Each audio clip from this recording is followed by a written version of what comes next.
김수창 전 제주지검장 측이 기자회견을 통해 사실상 범행을 인정한다는 뜻을 밝혔습니다.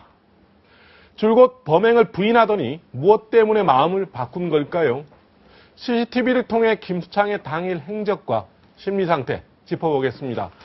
지금 이 자리에 여상원 변호사, 이웅혁 건국대 경찰학과 교수, 그리고 최명기 정신과 전문의와 정철진 경제평론가 나오셨습니다. 네, 어서 오십시오. 네, 어서 오십시오. 자, 오늘 김수창 전 지검장 변호인 측이 공채로 기자회견을 했어요, 아예. 그래서 그동안 저희가 이 자리에서 몇 번 경찰 측 뭐 이런 좀 조사 결과 이렇게 될 거다는 추정은 했는데 그렇다고 자신 있게 말은 못했습니다. 근데 사실상 그런 얘기가 사실로 확인이 된 거예요. 범행을 다 인정한 거죠. 그럼 저번에 일단 저 서울고검에서 주말에 갑자기 기자회견 했던 내용은 거짓말이 된 거죠? 네, 부끄럽게 된 거죠. 네, 뭐, 본인이 뭐, 나는 그때 그 사실 기억하지 못한다고 그랬는데, 이게 한 번 어떻게 진짜 뭐, 몽유병처럼 했으면 모르는데, 5번이나 지금 한 걸로 지금 공식 발표죠. 발표됐는데요. 그리고 그 당시에 뭐 술을 먹었던 것도 아니고, 물론 거기에 대해 도덕심이 어떻게 될지는 모르겠지만은, 자기 범행 자체를 기억 못한다는 거, 그거는 조금 납득하기 어렵습니다. 그리고 그 CCTV에 사실 그 오늘 발표하기 전에 그 경찰에서 제시한 CCTV 우리 언론 보도를 통해서 많이 알려졌는데 거기에 봐도 그 특히 뒷모습은 뭐 확실히 모르겠습니다만 앞모습은 뭐 김수창 전 지검장인 게 명백히 드러났는데 아마 고위 공직자들의 어떤 우리나라 특이한 그거 있지 않습니까? 일단은 부인하고 나중에는 정치적 박해다. 뭐 어떤 탄압이다, 이 경우는 그런 건 아니지만 그런 수순을 밟아가는 것 같아서 국회의원들이 그렇게 하는 거 이번에 뭐 몇 명 구속도 됐지만 국회의원이 그렇게 한 것도 뭐 정치인들은 원래 그렇다 하면서 사람들이 넘어가는데 이 검사장이나 법관들이면은 가장 최고의 어떤 양심을 가져야 되는 그래서 국민들이 그걸 믿고 나에 대한 수사와 재판을 맡기는 거 아니겠습니까? 이런 사람들이 이런 그 금방 드러날 상황에서 거짓말해서 위기를 순간을 모면하려고 했다는 게 앞으로 우리 공직에 대해서 특히 사법권 행사에 대해서 국민들이 어떤 그 불신감을 가질지 심히 걱정이 많이 됩니다. 정철진 평론가에게 한번 물어보겠습니다. 아까 조금 전에 그 변호인이 얘기하기로 지금 심경이 수치심에 죽고 싶은 심정이다. 지금 아예 좀 여러 가지 좀 개인적 공황 상태다. 이런 취지로 좀 많은 얘기를 했어요. 그렇습니다. 한때 이렇다면 우리가 일반적으로 그런 생각도 할 수 있지 않습니까? 약간 극단적인 상황까지 이렇게 또 막 나갈 수 있는 거 아니냐. 오늘 발표에도 그런 얘기도 했습니다. 수치심에 죽고 싶었다라는 생각을 했고요. 경찰 수사 그대로 받아들이겠다고 얘기를 하면서 저는 좀 이제 특징적으로 받았던 게 전문가와 상의에 치료받겠다라는 얘기를 했거든요. 이제 치료를 받겠다. 지금 다만 이제 세간에서 김수창 전 지검장 관련한 이야기들 많이 나오고 있는데 그 중에 하나 또 갑론을박이 있는 게 이게 병인 거냐? 과연 우리가 이 김수창 지검장 하나의 이 환자로 받아야 되느냐? 교수님도 나오셨지만 좀 이따 이거를 어떻게 받아들여야 되냐에 따라서 많이 또 남녀도 그렇고 또 세대차로도 그렇고 좀 시각들이 많이 엇갈리고 있는 것 같습니다. 자, 먼저 좀 전문적인 얘기를 듣기 전에 일단 사건 관계를 한번 또 이 교수께서 한번 좀 압축적으로 정리 한번 해주시죠. 판넬도 좀 있는. 뭐 압축적으로 얘기를 하면 어쨌든 8시에 식사를 이제 마치고 이제 동태탕을 이제 드시고 나서 8시부터 대략 한 서너 시간 동안 일정한 행적을 우리가 지금 CCTV에 드러났는데 지금 원래 그 진술은 7, 8km 떨어져 있는 그 바닷가에 산책을 했다라고 뭐 얘기를 했지만 CCTV 등에 찍힌 바에 의하면 그 관사 일대를 사실은 이제 배회를 하면서 또 CCTV 충격적인 것이 그 여고생으로 보이는 여학생 맨 처음 6시 5분 때 그런 것이고 지금 7시 40분 관사 건지 CCTV죠. 그렇죠. 지금 10시죠. 10시에 일정한 장소에 이제 배회를 하면서 여성을 쫓아가는 모습도 22시 08분, 22시 이제 09분에 이제 찍혔고 말이죠. 저것이 오토바이 상가 근처에서 찍힌 것인데요. 아주 성급하게 뛰어가는 이제 이런 모습들이 이제 지금 다 보이고 있고요. 저 장면이 저 여학생으로 보이는 분들이 화장실을 찾았는데 못 찾아서 나와서 다시 네. 주변에 있는 곳에서 한번 쳐다보고 예. 사라지는 이제 이런 형태였고요. 10시 24분에 다시 오토바이 가게 앞을 지나는 장면이고요. 자, 최명기 박사님께 한번 여쭤보겠습니다. 네. 지금 본인이 약간 정신적으로 그런 상태라고 변호인이 얘기를 하는 상태인데 네. 그렇다면 저희가 한 며칠 전에 좀 이럴 수도 있다는 정도는 이럴 수도 있지 않겠는가, 좀 개인적인 좀 여러 가지 그 정신적 문제가 있지 않겠는가 의견은 냈는데 아마 사실상 그렇게 봐야 되는 거 아닌지 그렇게 보는 얘기들이 지금 나오고 있어요. 근데 그 전형적인 노출증이랑은 이제 몇 가지 안 맞는 부분이 있어요. 네. 이제 전형적인 노출증은 보통 이제 10대 후반에서 20대 초반에 발생하게 되고요. 근데 우리가 얘기한 바바리맨이라는 겁니까? 네. 예. 그런데 40세 이후에 발견이 되어 갖고 구속이 되는 경우가 그렇게 흔하지는 않다고 되어 있어요. 네. 조사에 따르면은. 그리고 이제 전형적인 노출증에 노출하는 이유는 본인이 그 충동이 일게 되면 불안하고 아무것도 일을 할 수 없고 손에 안 잡히고 거의 좀 굉장히 미칠 듯한 어떤 그런 초조함이 있게 되거든요. 네. 그러니까 밖에 나가서 행위를 하게 되면 그게 전부 풀어지게 되는 거죠. 네. 그러면서 이제 빨리 이제 집으로 돌아오거나 그렇거든요. 네. 이렇게 연속적으로 했다는 거는 또 쫙 안 맞는 점이 있어요. 그리고 세 네. 번째 안 맞는 점은 나이예요, 나이.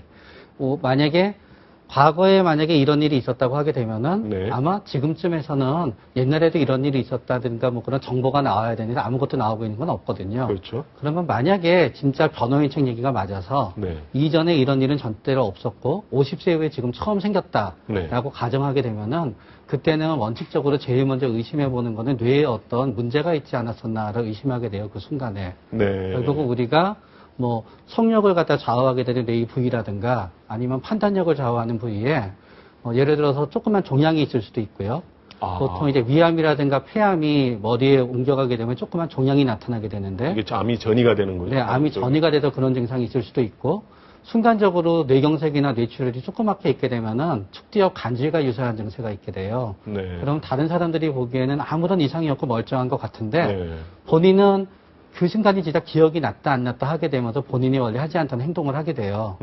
올 초든가 작년에도 연수원생이 그 차를 갖고 아마 저기 검찰청에 돌진한 적이 있었어요. 있었습니다. 예. 나중에 그 결과가 뇌염으로 밝혀졌었어요. 아, 뇌염만. 예. 네. 그렇기 때문에 일단 뇌의 이상을 일단 의심해 보게 되고요. 네. 그런 뇌의 이상은 아닌데 진짜 50대 이후에 처음 발생이 됐다 그러면 이제 그 다음에 의심하게 되는 건 이제 우울증이라든가 네. 다른 정신질환이 이제 병발해 있지 않나 의심하게 돼요. 예. 네, 그러고 나서 이제 그렇기 때문에 어떤 의미에서는 지금 현 상황에서는 네. 병원에 입원을 하셨기 때문에 네. 그 치료를 받겠다는 의미도 본인이 노출증이라는 거를 뭐 옛날부터 있었다는 걸 인정한다는 의미가 아니라 네. 어떤 의미에서 본인도 최근 들어서 본인이 굉장히 기분이 이상하고 네. 나도 나를 절제하지 못하는 걸 느끼고 있어서 네. 나도 치료를 해야 되겠다고 생각을 했는데 네. 라고 하면서 아마 검사를 굉장히 뇌파 검사부터 시작해서 MRI까지 전부 진행을 하게 될 거예요. 아마 그 과정을 어떤 정신과 의사랑 변호사랑 같이 의논을 했었을 때 그 과정에서 뭔가 이렇게 밝혀지게 되면은 본인의 어떤 그때는 진짜 병인 거지 본인의 부끄러운 행동은 아닌 거잖아요. 그렇기 때문에 아마 그게 어떤 의미에서 입원도 결정하게 되고 이런 회견을 하게 된 배경이 아닌가라고 저는 추측해요. 네, 조금 보완 설명을 드리면 지금 그 나이와 이제 관련돼서 네. 그 뭐 외국 논문 등의 그 보고에 의하면 말이죠. 네. 저렇게 공식적으로 그 검거되기 이전에 네. 저와 같은 어떤 성 도착이 있는 그 범죄자들은 네. 이미 그 수백 회에 네. 사실은 성적 비행을 이제 저지르고 있다. 네. 이제 이런 그 보고들이 상당히 많이 있는 거죠. 예. 그래서 지금 이제 처음 발각이 되었을 뿐이지 사실은 과거에는 발각이 안 된 이런 차이인 겁니다. 바꿔 얘기하면 본인이 갖고 있는 어떤 왜곡된 그 성적 공상 이 자체를 상당 기간에 걸쳐서 사전 징후가 여러 번 있었을 것이다. 예. 징후보다도 실제로 그런 행동을 많이 했다라고 이제 그 외국 논문에서 이제 보고가 네. 되고 있고요. 네. 이제 소위 말해서 이제 어떤 성적 희열과 만족을 뭐 정상적이지 않은 방법으로 이렇게 이루려고 하는 이런 그 성적 판타지가 그 나름대로 상당 부분 있었고, 네. 그래서 이제 저와 같은 성추행 범죄자들의 어떤 그 특징이 네. 그 두 개의 그 자아가 있고 두 개의 세계가 있다라고 이렇게 얘기를 합니다. 네. 그 첫째 그 세계는 남이 봤을 때 인정하는 이제 그와 같은 세계죠. 그래서 예. 저분은 이제 감찰 역할도 하셨고 예. 또 그야말로 어떤 특임 검사라고 하는 검찰 고위직을 하셨죠. 그렇죠. 그러니까 그 뇌 기능에 그 이상이 있는 분이 아니죠. 네. 왜냐하면 특임 검사라고 하는 이런 법 논리도 다 알고 계시는 거고 네. 또 정확한 결단력도 있으신 네. 거고 다만 문제는 성적 공상 자체가 상당히 그 왜곡된 경향이 있다. 뭐 이런 점이 좀 더 우리가 주목을 해야 되지 않나. 그렇기 때문에 시작이 중요한 거예요. 네. 결국은 이 전제는 뭔가 하게 되면은 지금 김수찬 전 지검장이 거짓말을 하고 있어서 자기가 과거에 있었던 거를 숨기고 있고 진짜 그 수백 회가 단 한 번도 발각이 되지 않을 정도로 치밀했거나 그 수백 회를 갖다 전부 다 무마했다 그러면은 교수님 말씀이 맞는 거예요. 네. 그러나 상식적으로 그 수백 회를 갖다 살아오면서 네. 전부 다 무마를 하거나 그 수백 회에 단 한 번도 안 들키기라는 거는 쉽지가 않은 거죠. 만약에 그랬다 그러면은 네. 그거는 조직적으로 은폐하거나 그랬을 때 가능한 거기 때문에 만약에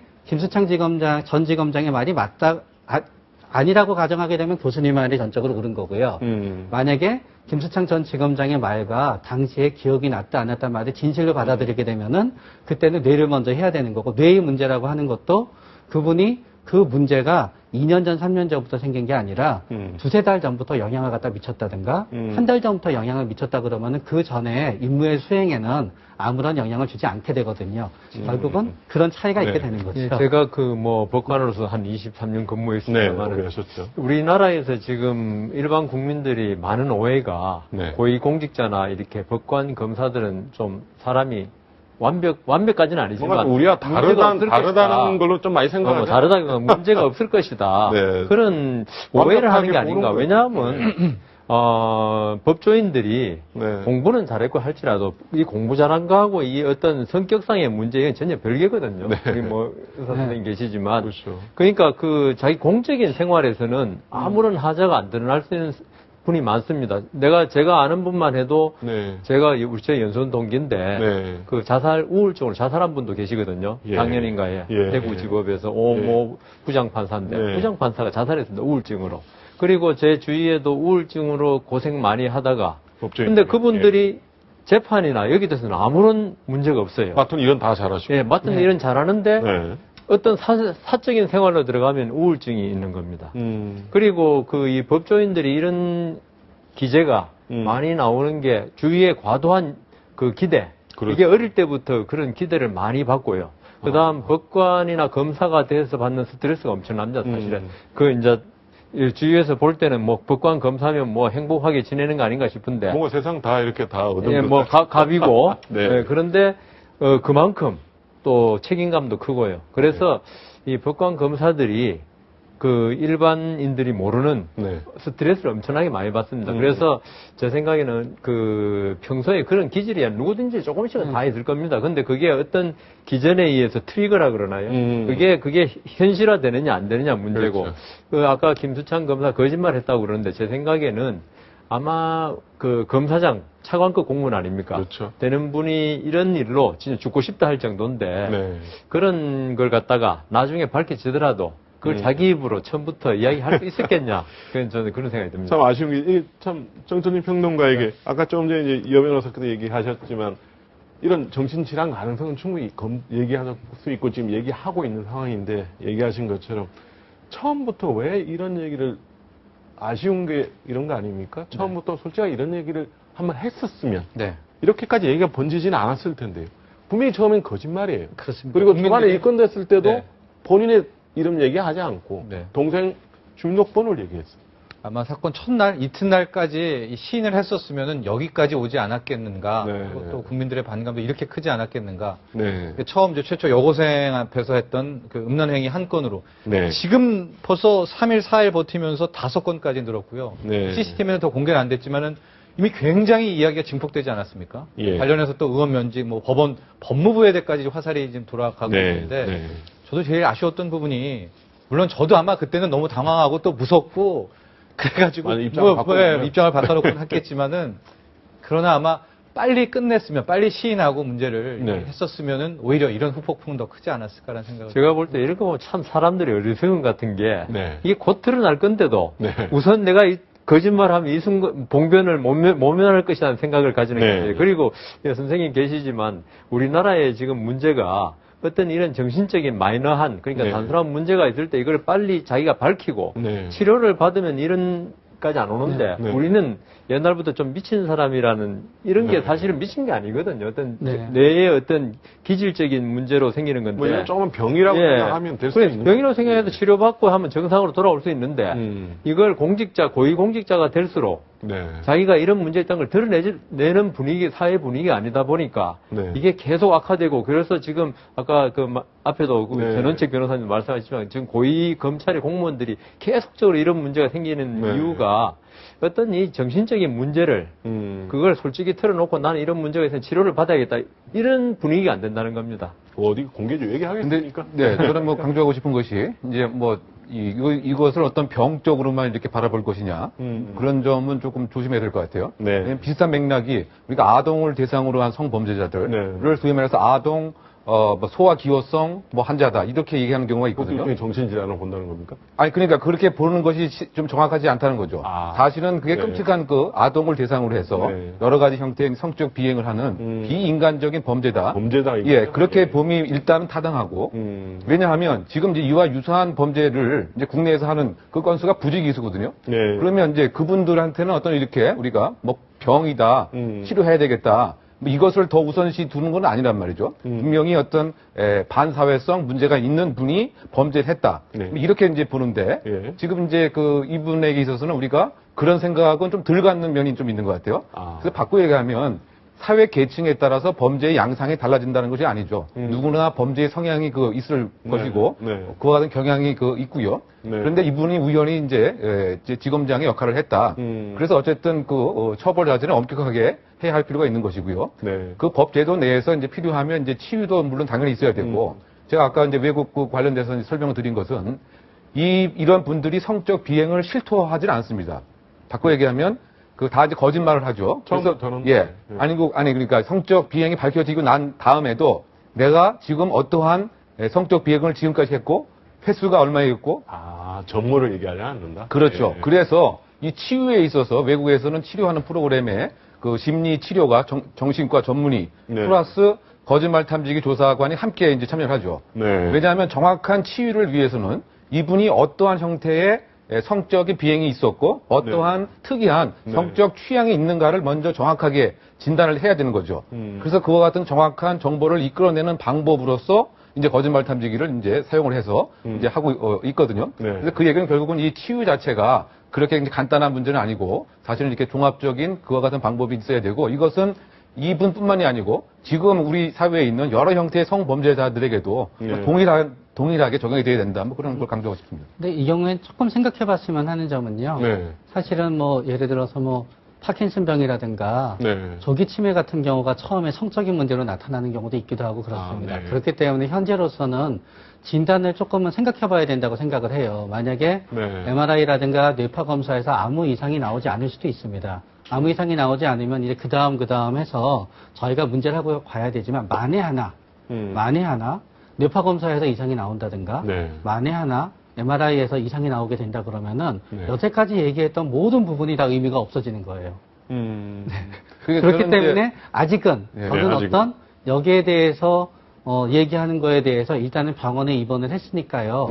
일단은 뇌에 대해서 MRI랑 뇌파 검사랑 이제 몇 가지 검사를 한 데서 이상이 나오나 안 나오나를 일단 지켜본 다음에 해야 되는 거지. 그게 아니게 되면은 나중에 뇌에 병이 갖고 있는 사람을 갖고서 다 이게 돼버린 게 되거든요. 그래서 조금은 왜냐하면 이게 흔하지 않을 것 같지만 대학종합병원에 있다가 보면은 이상한 행동을 한다고 나이가 들어서 오게 됐는데 실제로 그 전에 있던 걸 숨겼으면 다행인데 실제로 처음인데 검사를 보면은 진짜 이상이 나오는 경우가 간간히 나오거든요. 어차피 3일 정도 있으면 검사 결과는 전부 다 나옵니다. 이런 사건이 아마 국민들한테 여러 일반적인 사건 같은 관심이 있었겠습니까? 그렇죠. 그래도 명색이 검사장께 한 특정 지역의 지검장을 하셨고 나름대로 유명한 여러 사건도 하셨고 그러니까 이제 우리가 또 얼마 전에 최동욱 전 검찰총장 사건도 지금 그가 또 국민들 웬만한 사람 다 뇌리에 남아 있어요. 그러니까 더 이 파장이 큰 거 아니겠습니까, 예. 지금? 검사들이 이게 같은 법조인데 판사들은 그렇게 큰 문제가 지금 안 드러나고 있는데 네. 유독히 검사들이 많이 드러나고 있는 게 네. 그게 전 잘 이해가 안 되는데요. 네. 그 한편으로는 검사 문화가 네. 법원 문화하고 좀 다른 데 있는 것 같습니다. 판사들은 뭐 이런 걸 뭐 자기 친정을 감싼다고 할 수도 있는데 네. 판사들은 어떤 그 문제가 생길 때 자기 내면으로 사귀고 그걸 컨트롤 하는데 좀 능숙합니다. 네. 근데 검사들은 오히려 그 검찰 사회에서 너무 좀 나쁜 말로 섹시 같다 그러죠. 얌전하고 이런 검사를 별로 좋아하지 않는 문화가 있습니다. 네. 그래서 술자리에 가도 폭탄주도 한 10잔 이상 마셔야지 진짜 검사다. 그리고 심지어 술 잘 먹는 검사가 일도 잘한다. 이런 말까지 있는데요. 그러니까 어떻게 말하면 마초 문화라 그럴까. 네. 검찰은 또 그런 다이나믹하고 좀 이렇게 뭐라 그럴까요? 그런 쪽을 선호하는 경향이 있습니다. 특히 네. 강력부 쪽에서는. 네. 그래서 검찰에서는 그리고 자기들이 수사권을 가지고 있고 공소권을 가지고 있으니까 어떤 약간의 일탈 행위가 있어도 자기들만 이렇게 덮으면 옛날 사고방식이죠. 김수창 검사도 19기라 그러면 저보다 2년 후배니까 91년이나 94년에 인관했을 것 네. 같은데요. 그때만 해도 검사 천국 아닙니까? 검사, 그런 분위기 속에서 초임 검사 시절을 지내오면은 이 어떤 자기의 행위에 대해서 크게 그걸 못 느낍니다. 컨트롤을 할 수 있어요. 네, 알겠습니다. 하여튼 이 김수창 전 제주지검장 사건이 우리 사회에 지금 당분간 미칠 파장은 아주 커 보입니다. 네, 전문가 네 분 모시고 얘기 나눠봤습니다. 감사합니다.